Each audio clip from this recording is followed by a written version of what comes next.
मैं रुखसार से मिलकर आई हूँ। शानज़ेब, कम से कम मुझे बताकर तो जाती तू। मैं देखना चाह रही थी कि ऐसा उसमें क्या है कि वो इतनी कामयाब है। तुम्हारी बात हुई उससे? मेरी तवक्को से ज्यादा चालाक है वो। उसे तो किसी से बात करने की तमीज ही नहीं है। इतना एटीट्यूड है उसमें, और गरूर इतना कि किसी दूसरे की बात सुनने को तैयार ही नहीं है वो तो। अब वो क्या करने वाली है? तुम पर मुकदमे की तैयारी। क्या? उसे लगता है कि तुमने उसके साथ धोखा किया है, और धोखा इतना बड़ा कि वो तुम्हें किसी सूरत माफ नहीं करेगी। शानज़ेब, अब मैं क्या करूंगा? एक हल है मेरे पास। वो क्या? मुनीब को बुलाकर बिजनेस उसके हवाले कर दो, वो खुद ही इससे निमट लेगा। मैं उसे जानता तक नहीं, मैं कैसे यकीन कर लूं उस पर? मैं तो जानती हूँ ना शहरी। मिलवाओ, फिर मैं सोचता हूँ। और हाँ, मुझे यकीन है कि वो तुम्हें मनाहिल के रिश्ते के लिए भी पसंद आएगा। शानज़ेब, मेरी परेशानियां बढ़ती जा रही हैं। फिक्र ना करो, तुम तमाम बातें जहन से निकाल दो। और अगर तुम यहाँ कंफर्टेबल नहीं हो तो हम दोनों दुबई शिफ्ट हो जाते हैं। बिजनेस यहाँ मुनीब देखता रहेगा।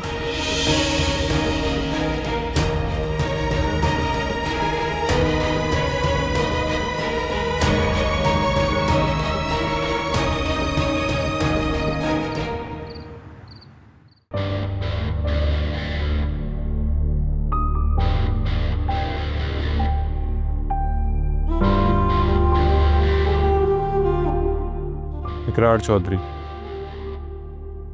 जानता हूँ हमारी मुलाकात अच्छे वक्तों में हुई। तुम मुझे जानते हो, हम दोनों एक ही शख्स का शिकार। तुम उससे बदला लेना चाहते हो और मैं भी उससे बदला लेना चाहता हूँ। किसकी बात कर रहे हो तुम?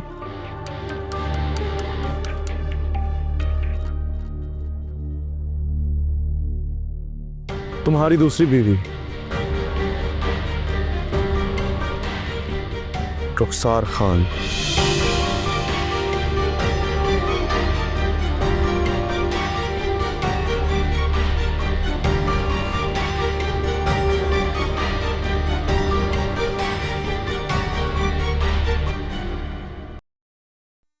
मनाहिल, तुमसे एक बात शेयर करनी थी, बहुत जरूरी है।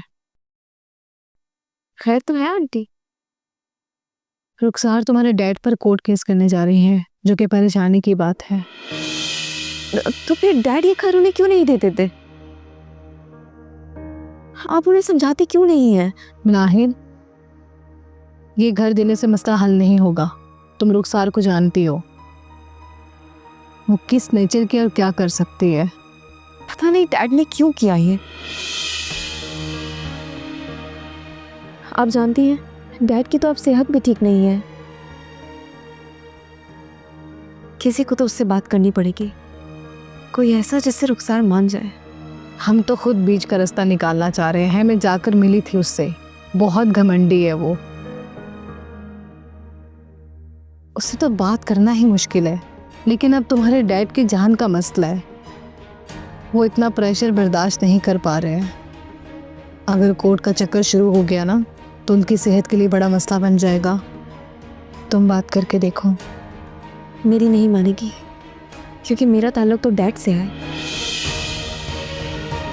लेकिन एक शख्स है जिसकी रुखसार सुन सकती है। किसकी बात कर रही हो? फवाद की। ओके, तुम बात करके देखो अपने डैडी के लिए। ठीक है, मैं करती हूँ। मैं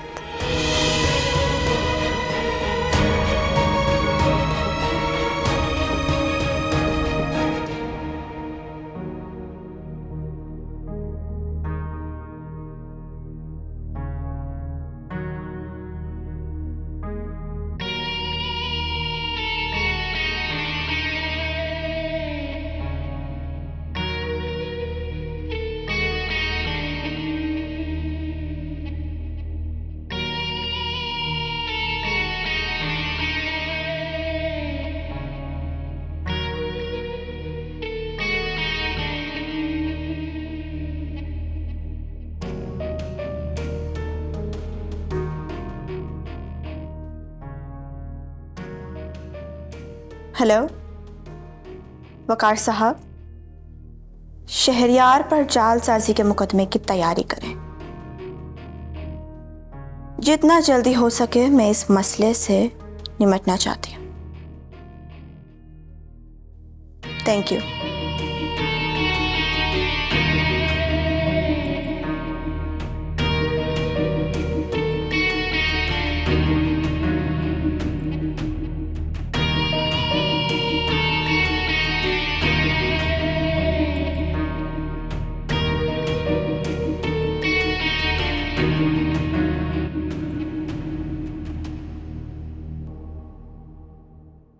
क्या बात है Manahil? I am sorry Fawad. मैं पता नहीं क्या क्या गलत सोचती रही तुम्हारे बारे में। मुझे रियलाइज हुआ कि मैं गलत थी। कोई बात नहीं मनाहिल, मेरी ज़ात को लेकर बहुत सारे लोगों को गलत फहमियां रही हैं। तुम अकेली नहीं हो।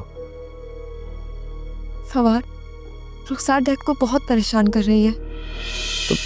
ये कोई नई बात थोड़ी है, वो तो सबको परेशान करती है। डैड ये प्रेशर हैंडल नहीं कर पा रहे। अब तो उनके मुसलसल चक्कर लग रहे हैं डॉक्टर के पास।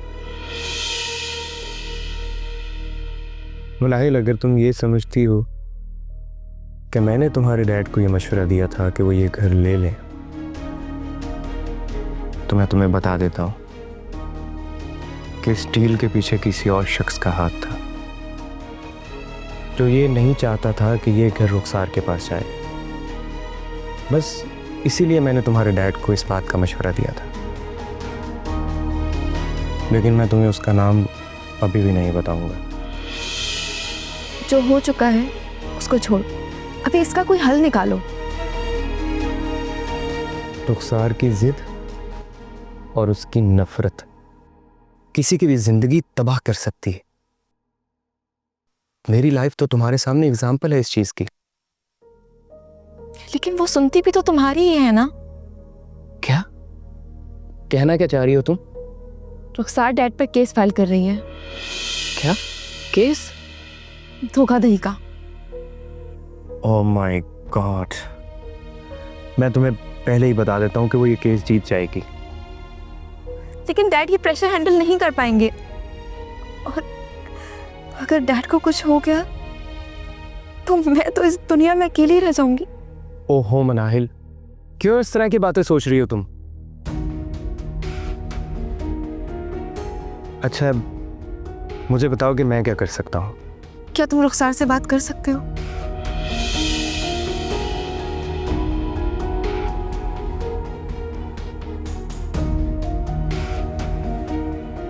दोस्ती के लिए तो कुछ भी कर सकता हूँ। इसी दोस्त ने तुम्हारा दिल दुखाया, पहले इसे माफ तो कर दो।